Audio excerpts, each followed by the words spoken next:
2082 साल भदौ 23 गते काठमाडौँका सडकमा जेनजी प्रदर्शनकारी परिवर्तनको माग गर्दै उत्रन्छन्। तर तिनीमाथि अश्रु ग्यास र गोली प्रहार गरिन्छ। त्यसपछिका केही घण्टामा स्कुल ड्रेस लगाएका एक किशोर सहित 19 जना नेपाली युवा आफ्नै सुरक्षाकर्मीले हानेको गोलीबाट मर्छन्। यी मृत्युले जन्माएको रिसले भोलिपल्ट चर्को विरोध प्रदर्शन ल्याउँछ।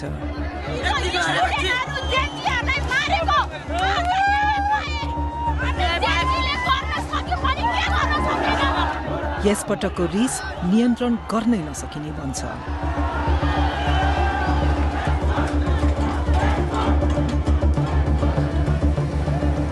सडकमा खिचिएका 4000 भन्दा धेरै भिडियो, प्रदर्शनकारी तथा प्रहरीसँगका विशेष अन्तर्वार्ता र बीबीसी आईले मात्रै प्राप्त गरेको प्रहरी रेडियोको गोप्य अभिलेखका आधारमा हामीले ती 2 दिनका त्रासद घटनाको सूक्ष्म विवरण यहाँ प्रस्तुत गरेका छौं। हामीले नेपालको शासक वर्गले कसरी यस प्रदर्शनमाथि नियन्त्रण गुमाए भन्ने खुलासा गरेका छौं। गोली हान्ने आदेश कसले दिएको थियो र परिवर्तनका लागि व्याकुल युवा पुस्तालाई नेपालका प्रहरी, सेना र राजनीतिक कर्मीहरूले कसरी निराश बनाएका थिए भन्ने सोधेका छौं।